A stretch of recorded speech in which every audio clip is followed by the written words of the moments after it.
Hey guys, tonight we travel not across continents or through epic battles, but inward, on a journey guided by scent. Imagine a quiet room in old Kyoto. Rain whispers against the tiled roof. The only light comes from a paper lantern, casting a warm, gentle glow.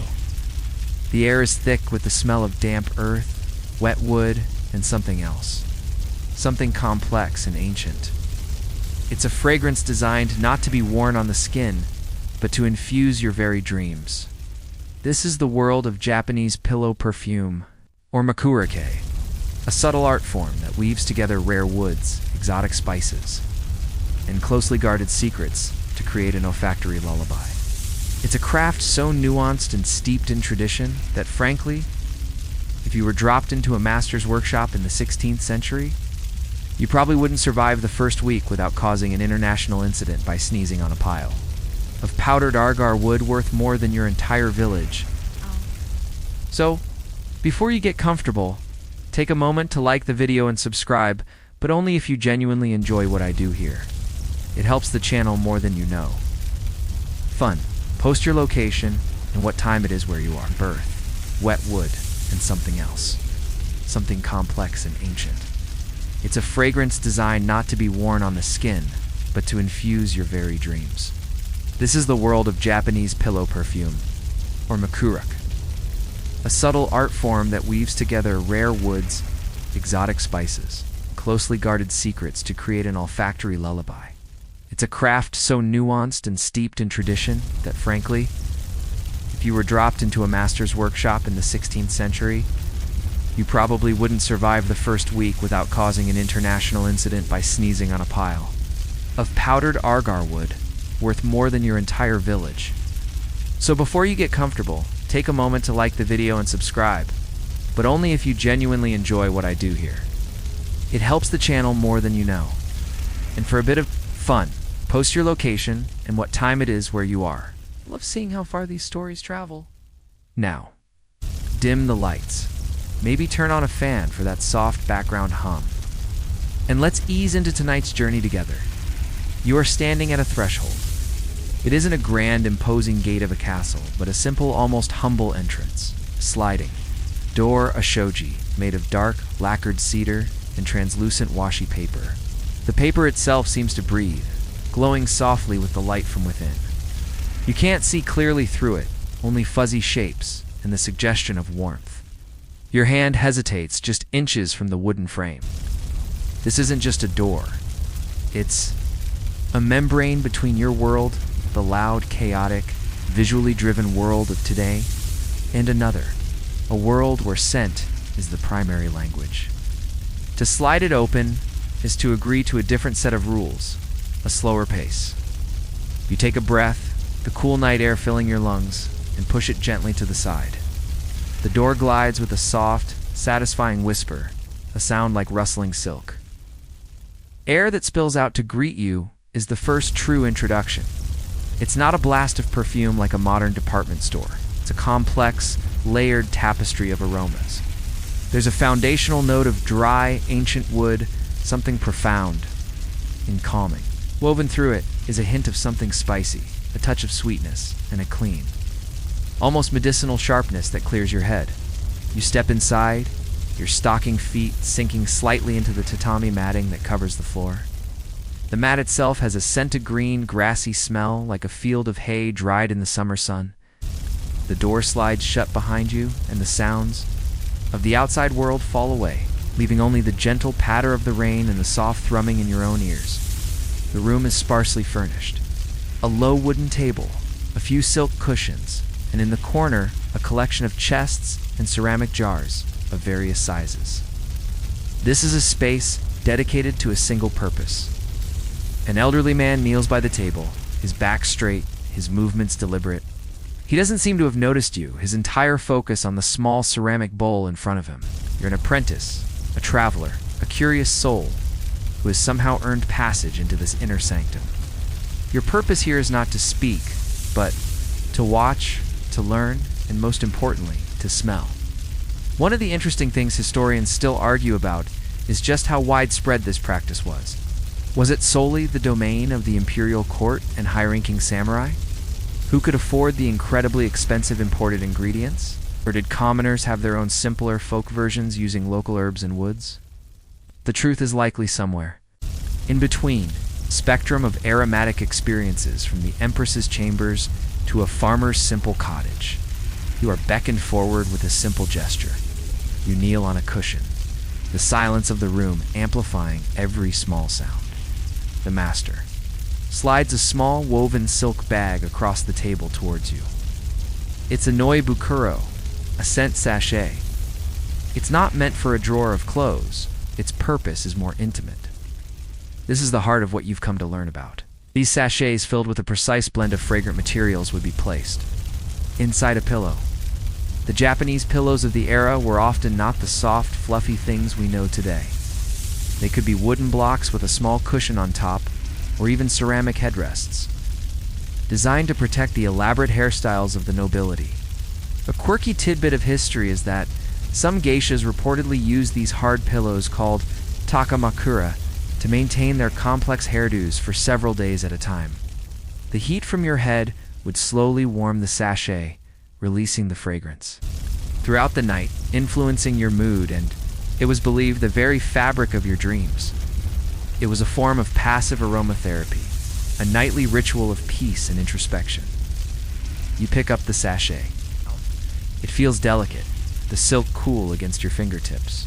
I will lift it slowly towards your face. The real lesson about sleep. The first true inhalation is not just a scent, but a story.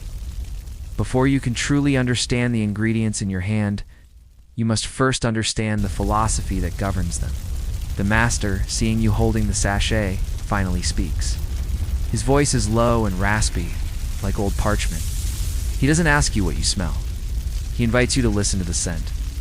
This is the first principle of KD, the way of fragrance. It's an art form, a ceremony, as codified and revered as the tea ceremony or calligraphy. You're not just sniffing a perfume. You're appreciating a composition, identifying notes, and contemplating the story the creator has woven. It's a bit like being asked to listen to a painting, an idea that seems strange until you stop thinking and just experience it. To the uninitiated, it's just a nice smell. To the practitioner, it's a spiritual discipline. Your first lesson isn't in a workshop, but in a formal KD ceremony. You are in a larger, more elegant room now, with several other participants all kneeling silently in a perfect row. The air is still and heavy with anticipation. A komodo, the master of the ceremony, prepares the incense. This isn't the stick or cone incense you might be familiar with. A special cup is filled with compacted ash and a bamboo charcoal briquette. The taden is buried within it. A complex pattern is drawn on the ash surface, and a tiny mica plate is placed over the buried charcoal. On this plate, a sliver of fragrant wood, no bigger than a grain of rice, is heated. It never burns. The heat just gently coaxes the resinous oils to release their scent. It's a mainstream historical fact that this method was perfected to avoid the smoky, acrid smell of combustion, allowing for the purest appreciation of the wood's soul. It's the difference between searing a steak on a dirty grill and slowly poaching it in butter. Both cook it, but one is a clumsy assault, and the other is a gentle seduction. The cup, beautiful piece of ceramic art, is passed to you. You are to cup your hands around it, creating a small chamber and bring it to your face, inhaling deeply 3 times. The scent that rises is sublime. It's woody, yes, but it's also sweet, slightly bitter, and has an animalic muskiness that feels both ancient and deeply personal. After you have listened, you pass the cup to the next person with a bow. This is followed by a game, a guessing game called kumiko. Participants are given several different scents in sequence and must identify them or recognize a pattern, writing their answers down with a calligraphy brush. It's a test of memory, perception, and poetic sensibility. A quirky tidbit: the scoring was often recorded on elaborate, beautifully illustrated paper, and the game was based on chapters from classical literature like the Tale of Genji. You weren't just guessing sandalwood, you were identifying the scent that represented a specific character or mood from a 1,000-year-old novel. Talk about a high-stakes game of Trivial Pursuit. You fail miserably, of course. Your nose, accustomed to the blunt instruments of modern perfumery coffee. Gasoline, artificial air fresheners, is a clumsy, untrained muscle. The scents, to you, are beautiful, but maddeningly similar. The subtle difference between two types of our garwood is lost on you, but failure is the point. It cultivates humility. It forces you to pay attention, to retrain your senses from the ground up. Historians still argue about the true origins of Katie, whether it was a purely aesthetic pursuit born from the aristocracy's love of luxury, or if it had deeper roots. In Buddhist religious rituals, where incense was used as an offering and a tool for meditation, the two are so intertwined now that it's nearly impossible to separate them. The spirituality of the practice elevates the luxury, and the luxury provides the materials for the spiritual expression. After the ceremony, the master leads you back to the small workshop. He gestures to the rows of jars and chests. This, he communicates without words, is your vocabulary. Before you can write poetry, you must learn your alphabet. Each jar contains a different raw material, a single note in a grand orchestra. You have just listened to a symphony. Now, you must learn to recognize the sound of each instrument on its own. He opens one of the chests. Inside, nestled on a bed of silk, are not powders or oils, but pieces of wood. Some are dark and gnarled, others pale and smooth. They look unassuming, like bits of driftwood or old branches. But you now understand that contained within these humble-looking pieces are universes of fragrance, waiting for the gentle persuasion of heat to be released. Your journey into the secret ingredients of the pillow perfume begins not with a mixture, but with the foundation of it all, the sacred woods. Your first real task is to learn to distinguish them by sight, by touch, and finally, by their soul, their scent. You reach out, your fingers hovering over a pale, creamy-colored piece of wood. The master nods. This is where you will start. The piece of wood you're touching is sandalwood or byakuten, as it's known in Japan. It's cool and smooth with a surprising weight in your hand. Its color is a soft, creamy yellow, like butter churned in winter. As the master conveys, is the foundation. It is the canvas upon which the more volatile and dramatic scents will be painted. While other ingredients provide the sharp highs and moody lows, sandalwood is the calm, steady heartbeat of a classic pillow perfume blend. Its scent is not aggressive. It doesn't leap out at you, it waits to be discovered. You bring the wood to your nose, but the fragrance is faint, a mere whisper of its potential. This is because its true voice is locked deep within the heartwood. Your first real chore as an apprentice begins.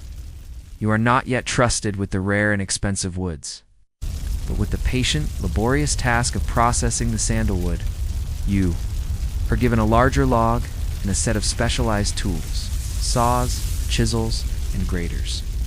Your job is to shave the wood into fine curls and then grind it into a powder of uniform consistency. The work is rhythmic and monotonous. Your arms ache and your back protests from kneeling for hours. But as you work, something magical happens. Friction and heat from your labor begin to release the wood's fragrance. The air fills with a scent that is creamy, sweet, woody, and incredibly comforting. It's a smell that seems to lower your heart rate to smooth the frayed edges of your thoughts. It is the scent of tranquility. You begin to understand why it's the foundation. It doesn't excite the senses. It reassures them. A mainstream historical fact is that the most prized sandalwood, Sandalum album, is not native to Japan. For centuries, it was imported primarily from India and Indonesia, making it a precious commodity. The trade routes that brought sandalwood also brought spices, philosophies, and religions. A log of sandalwood was not just a fragrant material. It was a piece of the outside world, a tangible link to faraway lands. Imagine a samurai lord in his castle, 1,000 miles and a vast ocean away from India, inhaling a scent that was born in its sun-drenched forests. That's a powerful connection. Your simple task of grinding wood is part of a global story stretching back millennia. The master demonstrates how to grade the powder. The finest, most fragrant powder comes from the heartwood, closest to the roots of the tree. This is reserved for the most expensive incense and sachets. The lesser quality powder from the outer layers or branches would be used for more common applications. He shows you a quirky but practical technique, judging the powder's quality. By tossing a small amount onto a bowl of still water, the highest quality, dense with oil, sinks quickly, while the lesser powders float for longer. It's a simple, elegant act of quality control, a pre-modern form of specific gravity testing. It's like a chef testing the freshness of an egg by seeing if it floats. As you continue your work day after day, you become intimately familiar with this wood. You learn its grain, its density, the way it resists the chisel. You are not just processing a material, you are in dialogue with it. The master occasionally checks your work, running the powder through his fingers, smelling it with a critical focus. Ow. One day, he brings out a small, intricately carved wooden box. He opens it, and inside is a fan. But as he unfurls it, you realize the fan itself is made of thin slivers of sandalwood. As it moves through the air, it creates not just a breeze, but a wave of delicate fragrance. This was a common luxury for courtiers and nobles. Personal.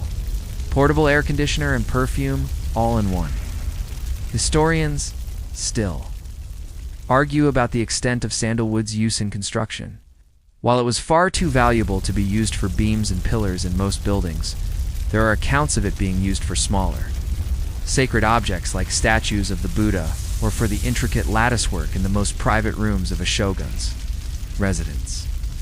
The idea was that the faint, holy scent would permanently infuse the space, creating a sanctified atmosphere. Your task of grinding powder seems humble, but you now understand its sacred context. You are preparing a key ingredient, not just for a pillow sachet, but for a tradition that touches upon religion, art, and the highest forms of luxury. The pile of creamy powder grows, each grain a testament to your patience. In each fragrant particle, a note in the lullaby you are slowly learning to compose. After weeks of patient labor with the sandalwood, when your hands and mind are fully attuned to its gentle nature, the master decides you are ready for the next step. If sandalwood is the calm, sunlit clearing in the forest, your next lesson is the dark, mysterious cave at its heart. He leads you not to the sturdy logs of Byakadon, but to a smaller, more heavily guarded chest. This one is locked. He produces a small, ornate iron key and opens it with the reverence of a priest opening a tabernacle. The scent that escapes is nothing like the sandalwood. It is intense, profound, and overwhelmingly complex. It's dark, resinous, bitter, and yet possesses a strange animalic sweetness. This is jinku, or argar wood. And inside this chest, wrapped in layers of faded indigo silk, are a few gnarled, dark, almost black pieces of it. This isn't just any argar wood. This is the legendary Kiara, the highest grade, a substance literally worth more than its weight in gold. You are not allowed to touch it, not yet. You are simply to observe and listen. The master explains, through gesture and a few spare words, the origin of this miraculous substance. Argar wood is not simply the wood of a tree. It is the result of a wound. It's the Aquilaria tree, native to the rainforests of Southeast Asia. Produces this precious resin as a defense mechanism when it is injured, perhaps by a lightning strike. An animal's claws, or most commonly, an insect boring into its trunk. This dark, fragrant resin, a kind of woody scar tissue, infuses the wood over decades, even centuries. A mainstream historical fact is that a healthy Aquilaria tree has pale, odorless wood. Now, it is only through trauma and healing that it creates something so highly prized. It's a powerful metaphor. From suffering comes transcendence. No wonder it's used in so many religious ceremonies. Your task is not to grind this wood. That would be a sacrilege akin to using a priceless painting as a dish rag. Instead, your training involves learning to distinguish the different grades of jinku. The master lays out several small pieces of agar wood, ranging from a pale, lightly resinated piece to the dark. Heavy Kiara. He then prepares the incense heater you remember from the KD ceremony. He carefully shaves off a minuscule flake from one of the lesser-grade pieces and places it on the mica plate. He hands the heater to you. The scent is woody and sharp. Good, but not divine. Then he repeats the process with a slightly darker piece. The scent is richer now, with a hint of sweetness. He continues this, moving up the ladder of quality, and with each step, the fragrance deepens, gaining layers of complexity: leather, fruit, musk, spice. It's like tasting wine and moving from a simple table wine to a complex aged Grand Cru. Finally, he takes the tiniest possible shaving from the Kiara. The moment feels electric. He heats it, and the scent that rises is almost overwhelming. It contains all the previous notes, but harmonized into something otherworldly. It is bitter and sweet, cool and warm, earthy and ethereal, all at once. A quirky tidbit about Kiara is that its scent profile is traditionally described using a system of 5 tastes: sweet, sour, hot, bitter, and salty, appreciating it as a full synesthetic experience. You are not just smelling, you are tasting the fragrance on your palate. It's this profound complexity that makes it the heart, the soul, of the most luxurious pillow perfumes. Sandalwood creates the peaceful landscape for your dreams. Kiara provides the vivid, unforgettable narrative. Of course, the authenticity and grading of Argar wood have been a source of conflict and deception for centuries. Historians still argue about the reliability of ancient texts in describing various grades, as the language is often poetic and subjective. Was the Kiara of a 12th century courtier the same quality as the one available to a 17th century shogun? The market has always been rife with forgeries, lesser woods soaked in fragrant oils or weighted with lead inserts. The ability to discern true Kiara from false was, and still is, a highly valuable and secret skill passed down from master to apprentice. Your training in recognizing the subtle shifts in scent is your first step into this exclusive world of high-stakes connoisseurship. You feel a bit like an art student being shown a real Rembrandt after only studying posters. The difference is not just one of degree, but of kind. You look at the dark, unassuming piece of wood with newfound awe, understanding that you are in the presence of royalty. Having experienced the serene foundation of sandalwood and the profound soul of Argarwood, you are now ready to learn about the ingredients that add sharpness, clarity, and a touch of coolness to the blend. The master leads you to a different part of the workshop, where the air itself feels cleaner, crisper. He opens a simple ceramic jar, and the scent that wafts out is immediate and penetrating. It's a familiar smell, yet purer and more potent than you've ever experienced. It's the smell of a deep, cold forest, of winter air, of a freshly snapped pine needle. It is camphor, or essichin. But this is not the synthetic stuff of mothballs or modern muscle rubs. This is the pure, crystalline soul of the camphor laurel tree. Inside the jar are not powders or woods, but translucent, waxy, white crystals. They look like chunks of quartz or sea salt, shimmering slightly in the dim light. The master picks up a single crystal with a pair of bamboo tongs and holds it up. It seems to capture the light, breaking it into tiny rainbows. This, he explains, is the note of purification. In a pillow sachet, its role is twofold. First, it acts as a preservative. Its powerful antiseptic properties protecting the other precious ingredients from mold and insects. Remember that fancy Argar wood. This is its bodyguard. Second, its sharp, clean scent is believed to clear the mind, cut through cluttered thoughts, purify the sleeper's spirit, preparing them for peaceful and meaningful dreams. It's the olfactory equivalent of wiping a dusty window clean to see the view outside. Your task now is to learn the art of sublimation. A mainstream historical fact is that raw camphor is harvested by passing steam through the chipped wood of the camphor. Is a laurel tree cinnamon camphor, then allowing the vapor to cool and crystallize on an interior surface. You are not harvesting it from the tree, but you are refining it. The master shows you how to gently heat the raw crystals in a sealed ceramic vessel. The camphor turns directly, from a solid to a gas, and then, as it cools in a connected upper chamber, it reforms into incredibly pure, feathery crystals. It's a slow, delicate process. Too much heat and you risk a fire. Too little and nothing happens. It's a lesson in patience and control, watching the crystals slowly disappear from one chamber and reappear in the other, reborn and purified. It's like a weirdly satisfying magic trick that takes hours. This brings you to a quirky, slightly less glamorous side of the incense world. The binder. The master shows you a different jar containing a fine white powder. This is tabanoki. Powder from the bark of the Michilus thunbergi tree. It's almost odorless, but when mixed with water it becomes a sticky, mucilaginous paste. While this is essential for making stick incense, tiny amounts of it are sometimes used in sachets to bind the powdered ingredients together, preventing them from settling and ensuring a more uniform blend. A pinch of camphor is often mixed into this binder to keep it from spoiling. It's the unglamorous but essential glue of the fragrant world. Nobody writes poetry about the binder, but without it, much of the art form wouldn't hold together. Historians still argue over the symbolic meaning of camphor in different eras. For some, its association with preservation made it a symbol of longevity and immortality.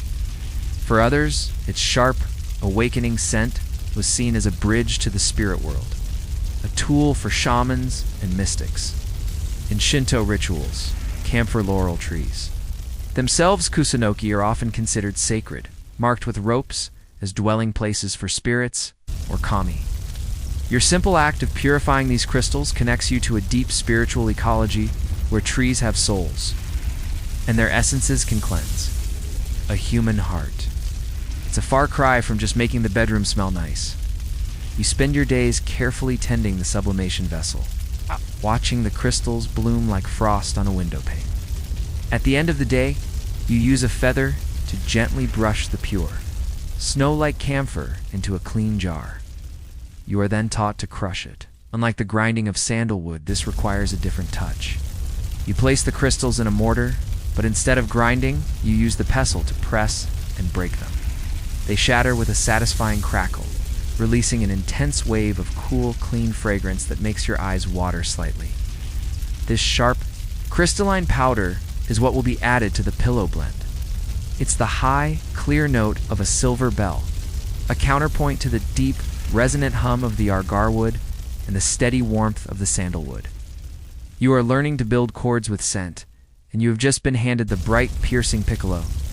You have learned the calm, the profound, and the pure. Now you must journey into the world of spice, the sharp, fiery, and exotic notes that give a blend its personality and warmth. Your master doesn't lead you to a log or a crystal, but to a small, unassuming cloth bag. He unties it and pours a handful of its contents onto the low table. They are small, dark, nail-shaped objects, the dried, unopened flower buds of the clove. Tree. This is chiji, a spice that traveled thousands of miles to find its way into this quiet room in Kyoto. Its aroma is immediate and powerful sweet, spicy, warm, and slightly medicinal. Stays. It's a scent that speaks of faraway tropical islands, bustling spice markets, and long, perilous sea voyages. Your next lesson is an exercise in patience and precision. You must sort the cloves. The master shows you that the best cloves are plump, oily, and have a distinct light brown, rounded head, the unopened petals of the flower. The lower quality ones are darker, thinner, and often missing this head. You spend hours sifting through the pile, your fingers becoming stained and fragrant.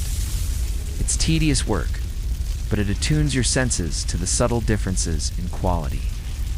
A quirky tidbit is that you can test a clove's quality, much like the sandalwood powder, by dropping it into water. A high-quality, oil-rich clove will float vertically, head up, or sink, while a spent one will float horizontally. It's another example of simple, effective, pre-modern science. You'd probably make a joke about the cloves learning to snorkel, but the master's stern look suggests now is not the time for levity. The inclusion of cloves in Japanese incense is a direct result of ancient trade with the Spice Islands, the Maluku Islands in Indonesia via Chinese and Portuguese traders. This is a mainstream historical fact. Cloves, along with nutmeg and pepper, were once some of the most valuable commodities on Earth, driving exploration, conquest, and diplomacy.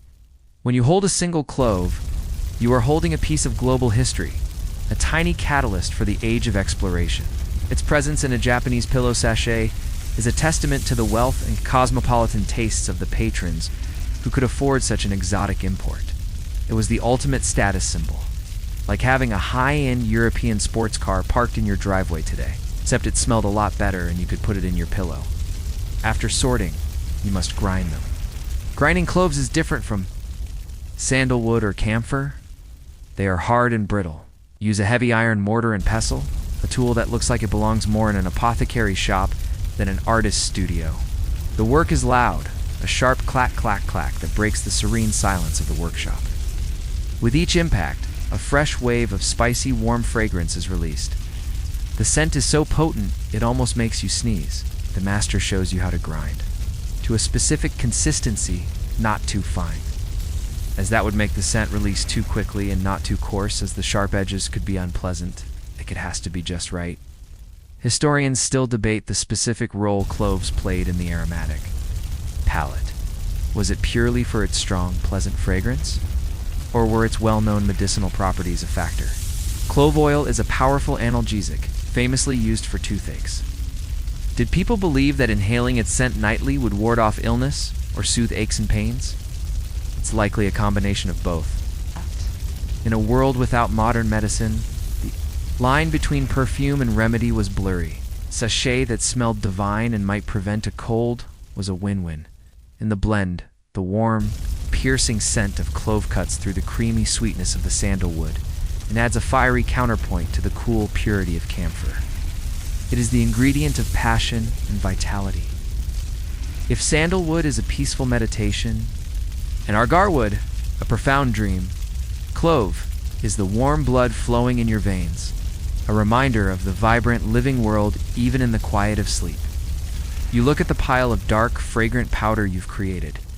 It's another color, another voice, another layer in the complex story you are learning to write with scent.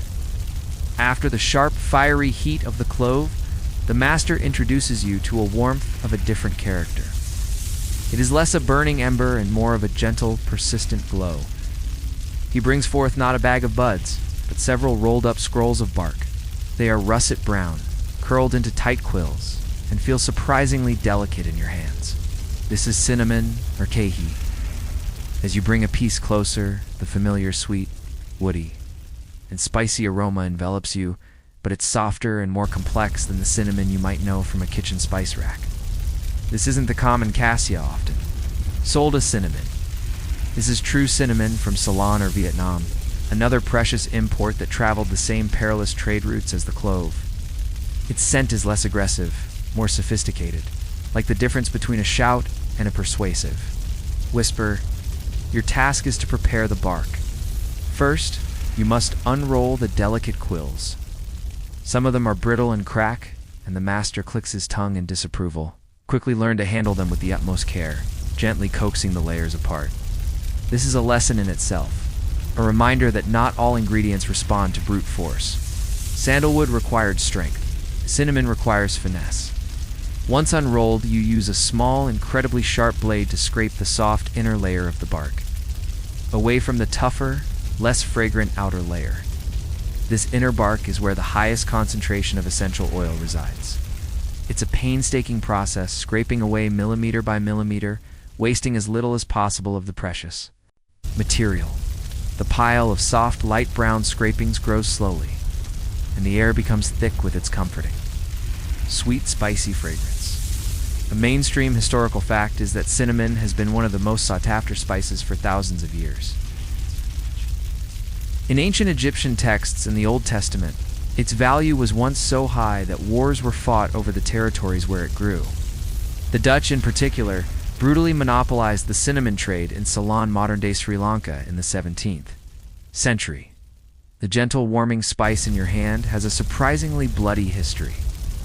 It's a sobering thought that something used to induce peaceful sleep was once the cause of so much violent conflict. It really puts your complaint about a slow internet connection into perspective. Once you have a sufficient pile of scrapings, it is time for grinding. Like cloves, this is done in a heavy mortar, but the technique is different. You don't just smash it. The master shows you a circular grinding motion, using the weight of the pestle to crush the soft bark into a fine, fluffy powder. The resulting powder is a beautiful, warm ochre color, and its texture is light and airy. A quirky tidbit about incense making is the use of taming agents. Sometimes a powerfully aromatic ingredient like cinnamon or clove needs to be softened, so it doesn't overpower the more delicate notes of agar wood. The master shows you how a tiny pinch of powdered licorice root, which you will learn about later, can be blended with the cinnamon to round out its sharp edges and enhance its natural sweetness. Historians still argue about the primary use of cinnamon in early Japan. Was it more valued as a medicine, a culinary spice, or a fragrant ingredient? The lines were, as with cloves, incredibly blurry. In traditional medicine, it was used to treat colds and digestive issues, prized for its warming properties. Kitchen, it was a rare luxury. In the incense bowl, it was a vital middle note, bridging the gap between the deep bass of the woods and the high treble of camphor and other spices. Its role in a pillow sachet is to provide a sense of warmth and comfort, a feeling of being safely tucked in. It's the scent of a hearth fire on a cold night, a gentle, reassuring presence that encourages the mind to relax and let go of the day's anxieties. You look at the ingredients you have now prepared: the creamy sandalwood, the dark and mysterious agar wood, the crystalline camphor, the fiery clove, and now the warm, comforting cinnamon. You are assembling a palette, not of colors, but of fundamental human experiences and emotions, all captured through scent. You are no longer just an apprentice grinding spices. You are becoming a kind of psychologist, a dream weaver, learning how to combine these potent essences to guide the sleeping mind. The master has you line up 5 small bowls, each containing one of the powders you have so laboriously prepared. He gestures for you to smell them one by one, to cement their individual characters in your memory before you can even think about the alchemy of blending them together. This is your vocabulary, your 5-word poem of scent. Having mastered the foundational woods and the warming spices, your olfactory education now takes a turn towards the esoteric. The next ingredient is not a wood, bark, or crystal, but a dried fruit. Yet it possesses a scent profile that feels both spicy and strangely confectionery. The master brings out a small wooden box and slides the lid open. Inside are what look like brittle, 8-pointed wooden stars, each one a perfect, dark brown, geometric shape. This is Hakaku, or star anise. It's light and delicate, the 8 segments radiating from a central point, each containing a single glossy seed. The aroma is unmistakable, a powerful, sweet, licorice-like fragrance that is both alien and comfortingly familiar. In the pillow blend, its role is to add a surprising twist, a sweet and spicy high note that cuts through the other aromas with its unique character. Your task is to prepare these stars. Not all points of the star are created equal. Master shows you how to break them apart, discarding the central stem, which can be bitter. You then separate the glossy seeds from the woody pericarp or husk. Both are fragrant, but they have slightly different properties and are often ground to different consistencies. The husk provides the bulk of the deep, licorice aroma, while the seeds have a slightly milder, nuttier scent. This is a lesson in nuance, learning that even a single ingredient is not monolithic, but a compound of different parts, each with its own voice. The gentle cracking of the stars as you break them apart is a satisfying sound, each break releasing a fresh puff of sweet, spicy air. A crucial and quirky piece of information you learn is the difference between this, the Chinese star, Elysium, Verum, and its treacherous cousin, the Japanese star, Anis, Elysium, Anesatum, or Shikimi. They look remarkably similar, but the Japanese variety is highly toxic and was traditionally burned as incense in temples. precisely because its smoke was thought to repel malevolent spirits and insects, but it was never to be consumed or used in body products. A mix-up would be a disastrous, if not fatal, mistake. This knowledge underscores the importance of provenance and the deep botanical expertise required of a true master. It's not enough to know the scent, you must know the soul and the danger of the plant itself. This is probably why your master watches you like a hawk, ensuring you don't absent-mindedly pop one in your mouth. After separating the parts, you grind them into powder. The woody husks are tough and require the heavy iron mortars, much like the cloves. The smaller seeds can be crushed more gently in a ceramic one. You are creating two distinct powders from a single spice, which can be used in different ratios. Depending on the desired effect, a mainstream historical fact is that star anise is the primary source of shikimic acid, a crucial chemical building block for the synthesis of the antiviral medication oseltamivir, better known as Tamiflu. It's astonishing to think that this ancient star-shaped spice holds the key to fighting modern influenza pandemics. The world of fragrance and the world of pharmacology are once again deeply intertwined. Historians still argue about star anise's exact role in these traditional Japanese blends. Was it prized for its unique sweetening fragrance that stood out among the woody and resinous notes? Or were its known antimicrobial properties the main attraction? In an age before refrigeration, anything that could help preserve the other organic materials in the sachet and keep it smelling clean would have been highly valued. It likely served both purposes, being both a beautiful note and a functional. Preservative. Its scent in the pillow perfume acts as a kind of aromatic surprise. As you drift off to sleep, you might catch the warmth of cinnamon, the depth of argarwood, and then, unexpectedly, a sweet, playful flash of licorice from the star anise. It is the ingredient of whimsy, preventing the blend from becoming too solemn or heavy. It is the twinkle in the eye of a serious old master. You carefully pour the two powders into separate jars, adding another complex flavor to your growing library of scents. All the ingredients you have worked with so far have been, in their own way, beautiful. They have been sweet, spicy, woody, or clean. The next one is different. It is not conventionally beautiful. It is the scent of the earth itself, dark, damp, and moody. The master brings out a bundle of dried leaves. They are dark green and brown, slightly crumpled, and look rather unremarkable, like something you might rake up in a forest. But when he crushes a single leaf between his fingers, the aroma that is released is powerful and divisive. It is an earthy, musty, woody, and slightly bitter scent. This is kako, known in the West as patchouli. In the pillow sachet, it serves a dual purpose. It provides a deep, grounding base note, and more importantly, it acts as a fixative, anchoring the more volatile scents and helping the overall fragrance last much longer. Your task is to process these leaves. The first thing you learn is that the scent of fresh patchouli leaves is nothing like this. The powerful aroma is developed through a process of harvesting, drying, and aging, sometimes for several years. This fermentation process develops the complex oils that give patchouli its signature scent. The leaves you are holding are already aged. Your job is to strip the dry, brittle leaves from the tougher stems, which are less fragrant. It's a dusty, messy job. A fine aromatic dust gets everywhere, clinging to your clothes and hands. By the end of the day, you carry the scent of a damp forest floor with you. It's not a perfume you'd choose for a first date, unless your date is a gardener or possibly a vampire. After separating the leaves, you must grind them, because they are dry and brittle. This is easier than grinding wood or hard spices. You use a large ceramic mortar and a wooden pestle, crushing them into a coarse, fibrous, dark green powder. The earthy smell intensifies, filling the workshop. It's a scent that you either love or hate, and it's one of the reasons patchouli is such a polarizing ingredient in modern perfumery. A well-known mainstream fact is that patchouli became immensely popular in Europe and America during the 19th century.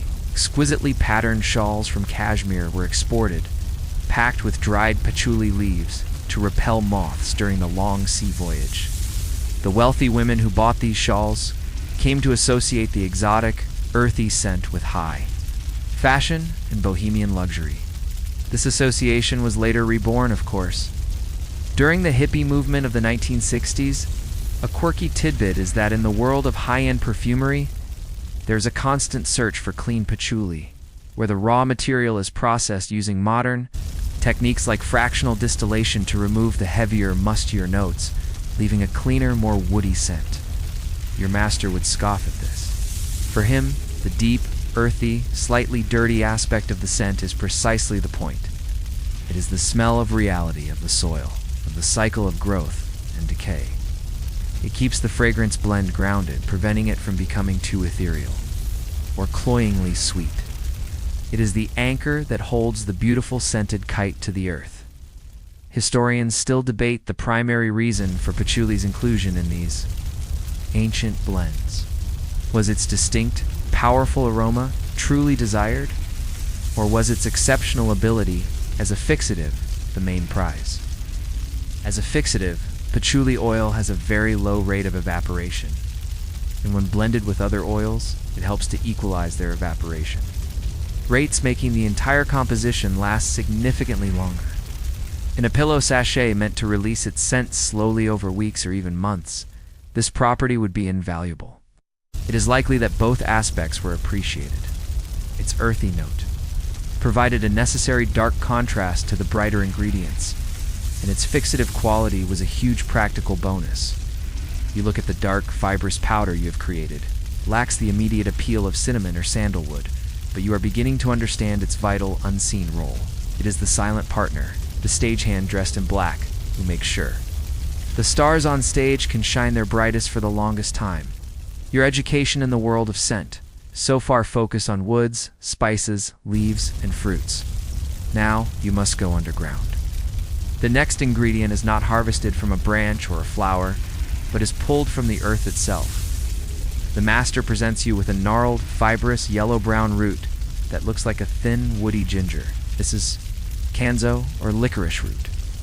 He hands you a small, clean piece and gestures for you to chew it. Hesitantly you do. At first, it's just woody and fibrous, but as you chew, an intense, unmistakable sweetness floods your mouth.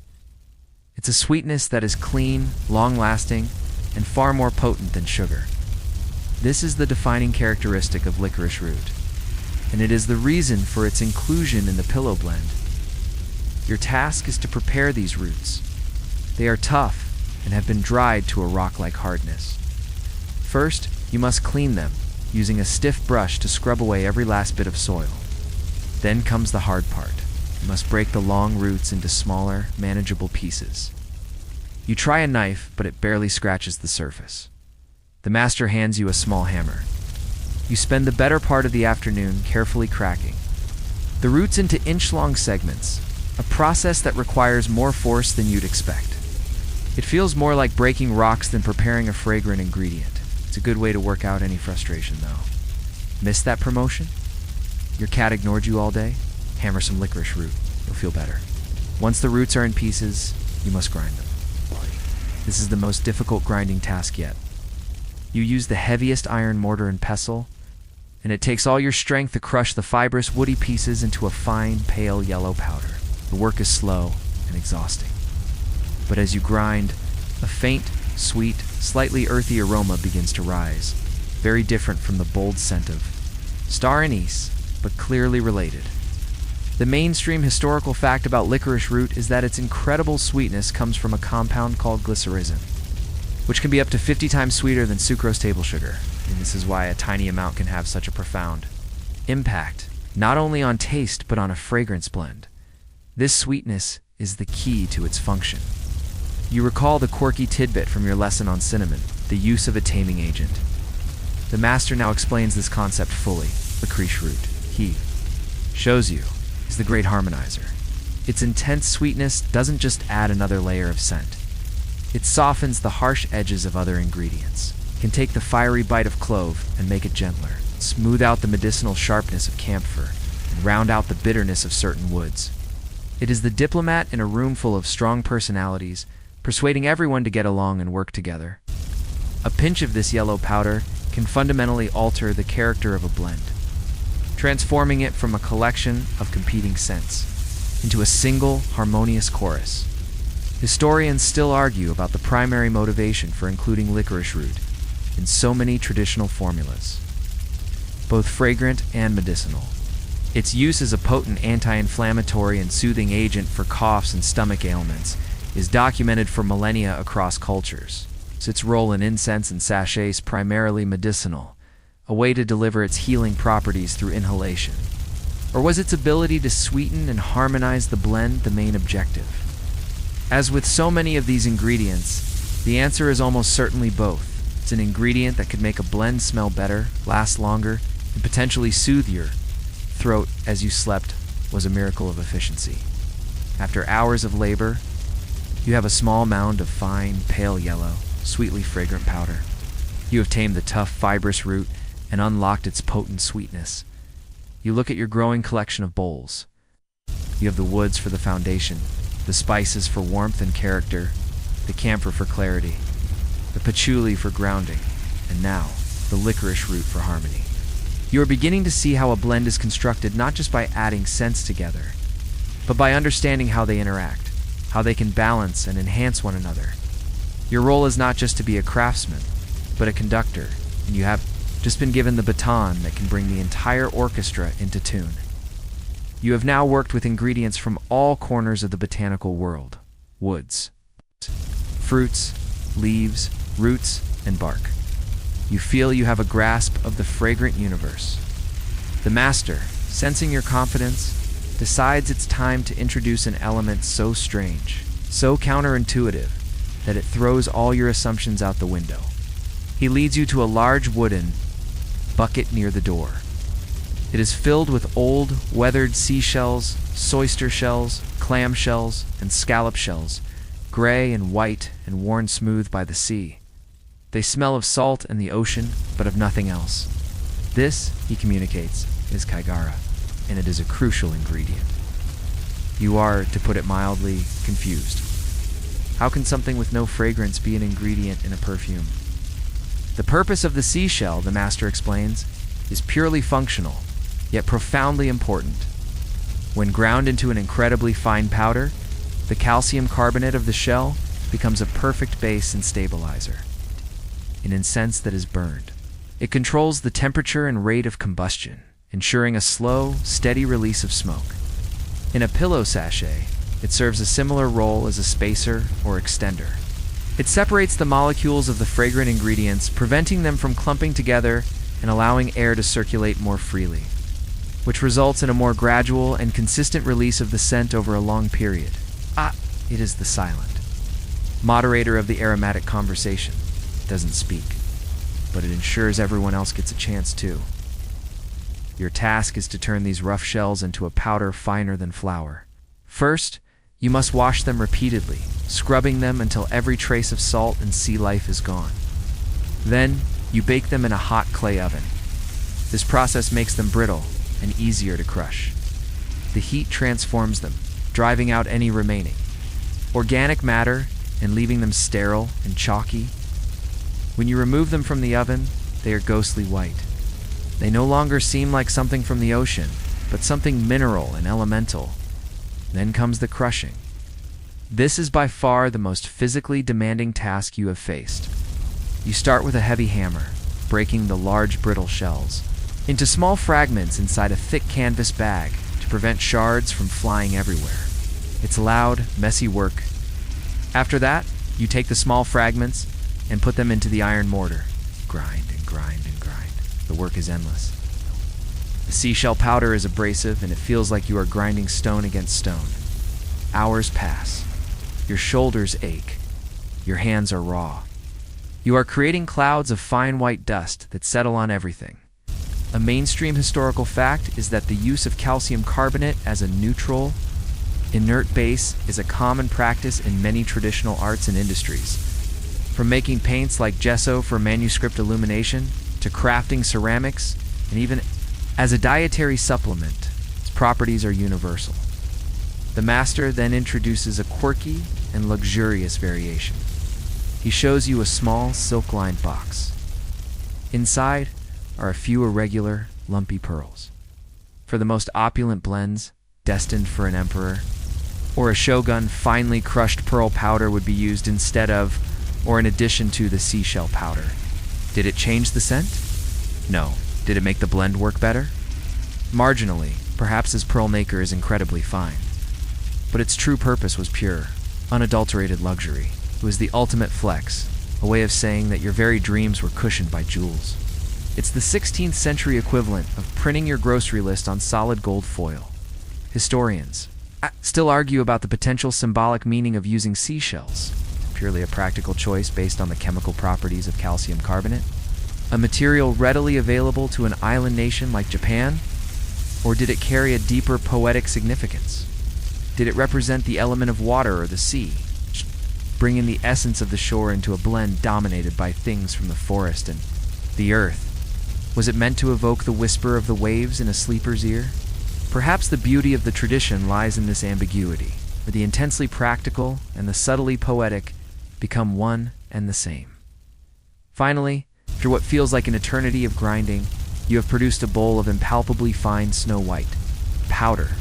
It has no scent, but when you rub a tiny amount between your fingers, it feels as smooth as silk. You have transformed a rough, smelly cast-off from the sea into a substance of pure, refined utility. You have learned the most esoteric lesson of all, that in the art of fragrance, sometimes the most important ingredient is the one you cannot smell at all. You have spent months, perhaps even years, as an apprentice. I've learned the voice of each ingredient through labor and patience. Your hands are calloused, and your memory is a library of scents. You have prepared the foundation, the heart, the spices, the harmonizers, the fixatives, and even the silent moderators. Now comes the moment that all your training has led up to. This is the art of blending, or CHH. This is where craft becomes alchemy. This is where you transform a collection of powders into a single, soul-stirring fragrance. The master leads you to a clean, empty section of the low table. He lays out a piece of dark silk, and upon it, he arranges the bowls of your prepared ingredients. Also lays out a set of tools you have not used before, a series of tiny bronze spoons of different sizes, a delicate feather for brushing, and a small, exquisitely balanced scale with brass pans. The master begins the lesson. He does not speak. The art of CHH is taught by silent example. He consults a small, worn, hand-bound book. This is a hidden show, a book of secrets, containing the workshop's most precious formulas. A mainstream historical fact is that these formulas were among the most closely guarded secrets in any traditional Japanese art form. They were worth a fortune and were passed down from a master to only one chosen successor, often their own son, to ensure the family's livelihood and artistic legacy. To lose the book or leak a formula would be a catastrophe. You feel a shiver of awe just being in its presence. The master turns to a page. The formula is not written like a modern recipe. It has a poetic name, perhaps whispers of a pine forest, or moon on the water. The ingredients are listed with their proportions, measured by weight.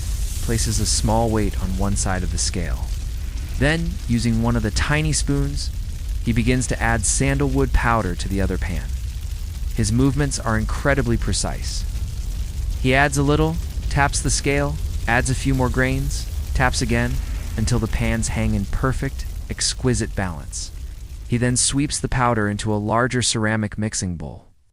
He repeats this process for each ingredient, following the ancient recipe. Pinch of fiery clove, a whisper of warm cinnamon, a generous measure of grounding patchouli, a clarifying dash of camphor. The largest portion, after the sandalwood base, is the scentless seashell powder, a fact that would shock any outsider. A quirky tidbit is that some masters were said to be able to blend purely by instinct, without scales, using spoons that had been in their family for generations. They knew by volume, touch, and sight exactly how much to add. They didn't measure the ingredients. They felt the harmony of the blend as they built it. It was less science and more a form of Zen meditation. You, however, are not a master. You will use the scale. The master, after adding all the powders, then begins to mix. He uses a wide, flat spatula made of horn, turning the powders over and over, gently and rhythmically, ensuring they are perfectly combined. The colors merge from distinct layers into a single, complex, grayish-brown hue. The scent in the air begins to change from a collection of individual notes to a single, unified chord of fragrance. Historians still debate the rigidity of these secret formulas. Were they followed to the letter, a sacred text that could not be altered? Or were they more like guidelines which a true master could subtly adjust?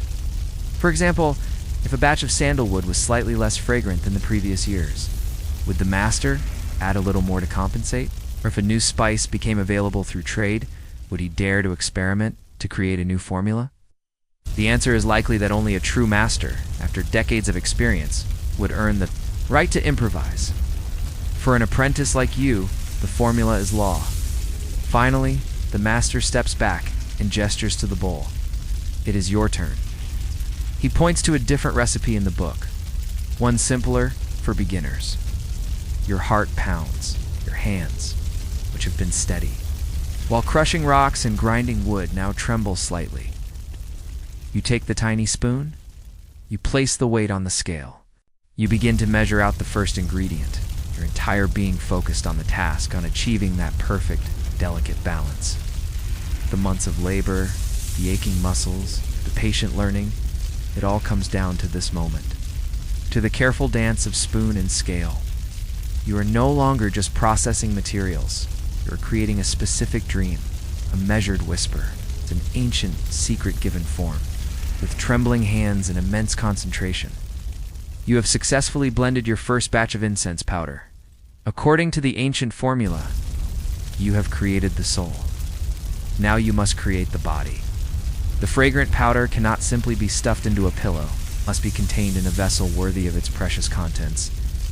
Your final lesson in craftsmanship is to create the Niobukuro, the silk sachet itself. The master, satisfied with your blending work, now brings you to a different corner of the workshop, one dedicated to textiles. Here there are bolts of silk in deep, rich colors, indigo, russet, moss, greenaz, well as spools of fine silk thread.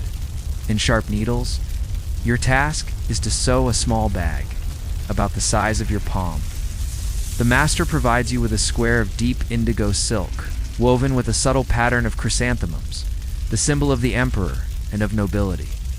A mainstream historical fact is that the choice of fabric and pattern for these sachets was deeply symbolic. Cranes might be used to wish for longevity, carp for perseverance, or plum blossoms to represent resilience in the face of adversity. The sachet was not just a container. It was a talisman, an object imbued with meaning and good wishes. You are shown how to fold the silk and sew the seams with tiny, almost invisible stitches. Your fingers, calloused and strong from grinding hard roots and shells, now feel clumsy and oversized for this delicate work. Then once, staining the scrap fabric you're practicing on with a tiny bead of blood, the master is patient, correcting your grip on the needle, showing you how to make a strong, clean knot. It's a different kind of discipline, a quiet stillness that contrasts with the loud, rhythmic work of the mortar and pestle. It's a good joke that you survive the poisonous star anise only to be defeated by needlepoint. After you have sewn the three sides of the small bag, you must create the drawstring channel at the top. This involves folding the fabric over and sewing another precise line. Then you learn about the drawstring itself. A quirky tidbit is that these were often not simple cords, but intricate braids called kumihimo. This is another entire art form, a complex method of braiding silk threads to create strong, beautiful, and highly decorative cords. For your first attempt, you are given a simple pre-made silk cord. But the master shows you a drawer full of exquisite kumihimo braids in dozens of patterns and colors. A reminder that there is always another layer of artistry, another craft, to master. Historians still debate the division of labor in producing these luxury goods. Did the incense master, the koshi, also perform the role of the seamstress? Or did they commission the silk sachets from specialized textile artisans, who would then deliver the empty bags to be filled? In larger, more established workshops, it was likely the latter. A master blender would focus on his core competency, while a master weaver or seamstress would create the vessels In a smaller workshop like this one, it seems the master must be proficient in all aspects of the craft. Once the bag is sewn and the drawstring is threaded through, the final magical moment arrives. You take the bowl of fragrant powder you blended yourself. Using a small mother-of-pearl spoon, you carefully transfer the powder into the silk bag. You fill it until it is plump but not hard, leaving enough room for the drawstring to close tightly. You pull the cords, and the indigo bag cinches shut, trapping the fragrance within. You hold in your hand the finished product, the culmination of all your work. It is cool to the touch, the silk smooth against your skin. It has a pleasing weight. You lift it to your nose. The fragrance is muted, a mere hint of the power contained within, waiting for the warmth of a human head to coax it out. You have done it. You have created a functional work of art, a dream in a bag. A fragrant whisper ready to tell its story through the long hours of the night. The day's work is done. The workshop is clean and silent. The moon, a perfect white disk, has risen in. The night sky, its pale light filtering through the paper of the shoshi screen. The time for making is over. The time for experiencing has come. This is the culmination of your entire journey. Tonight, you will sleep on the dream you have built with your own hands. You hold the small indigo sachet you created. It feels warm now, having been in your hands for a while. You walk to the corner of the room, where a simple sleeping pallet is laid out on the tatami mats. The pillow is not the large, soft object of the modern world. It is a firm, rectangular block, perhaps filled with rice husks, designed to support the neck. You untie the small cover and place your Nyoe Bukuro. Inside, nestled deep within the pillow's core, you then tie the cover back on. The ritual is simple, quiet, and deliberate. This emphasis on ritual is a key aspect of Japanese aesthetics, a concept known as shitsurai. A mainstream historical fact is that shitsurai involves the careful arrangement of objects in a space to suit a specific occasion or season. It is the art of preparation, of creating the perfect atmosphere. By performing this small ritual, placing the sachet in the pillow, you are preparing not just your bed, but your mind for the experience of sleep. You are signaling that this night will be different. You are giving the act of rest a sense of intention and sanctity. You extinguish the oil lamp, plunging the room into a deep, velvety darkness broken only by the moonlight painting a pale rectangle on the floor. Lie down, your head settling onto the firm pillow. At first, nothing happens. You can only smell the familiar scents of the room, the tatami, the wood, the night air. But then, as the warmth from your body slowly permeates the pillow and reaches the sachet within, the magic begins. A faint, almost imperceptible thread of fragrance rises to greet you. It is the blend you created. You can recognize the creamy base of sandalwood, the gentle warmth of cinnamon, the clean whisper of camphor. It is not a loud perfume. It is a gradual unfurling, a slow release lullaby. A quirky variation on this practice was the Woken, a scented hood. For those who wanted a truly immersive experience, a larger sachet would be incorporated into a silk hood that was worn over the head during sleep. This would envelop the sleeper in a complete cloud of fragrance, a sort of personal aromatic tent.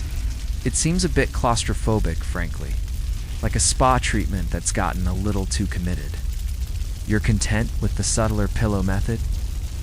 As you lie there, the scent seems to deepen and evolve.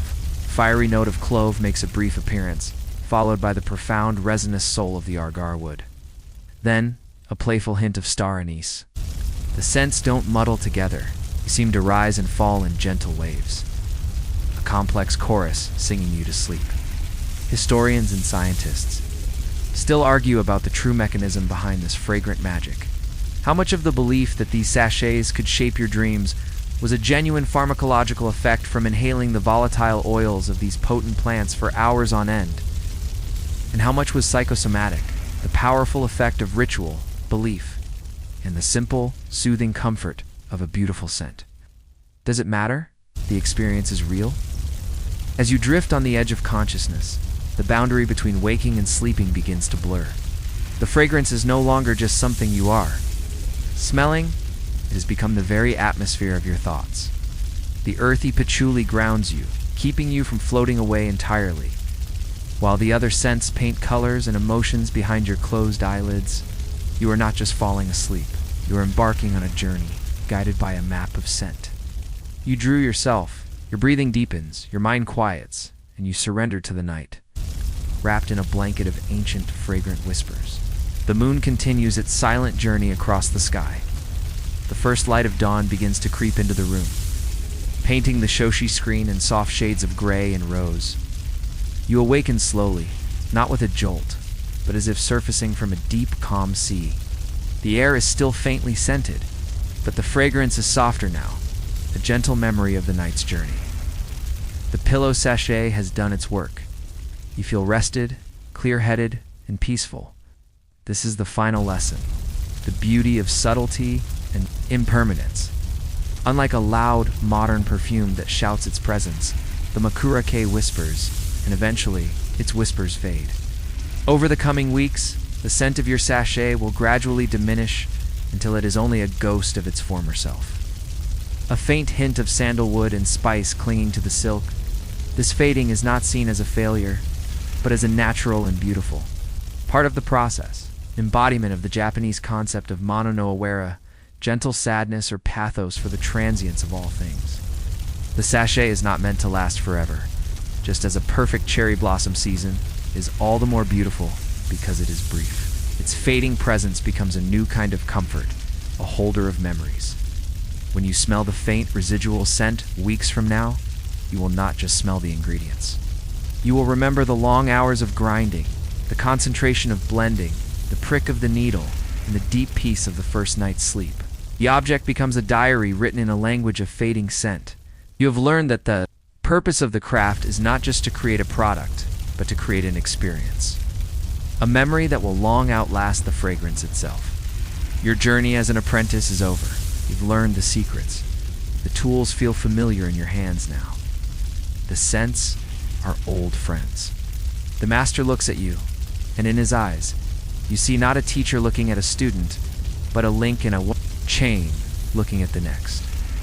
The legacy is now yours to carry, a silent, fragrant tradition passed down through generations. And now, as our own journey together for tonight comes to a close, perhaps you can feel that sense of calm settling over you as well.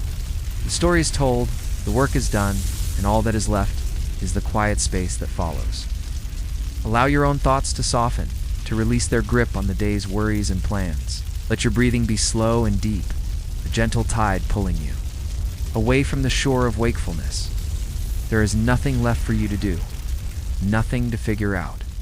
The only task that remains is to rest, to surrender to the soft, quiet darkness that waits to cradle you. Feel the weight of your body, heavy and relaxed, sinking comfortably into your bed. Let the images and scents of old Japan fade into a gentle haze, leaving behind only a feeling of peace. The workshop is quiet, the master is sleeping, the moon is set, and the sun is not yet risen. There is only this perfect, peaceful stillness, this silent moment before the dream. Just relax now, let go, and sleep.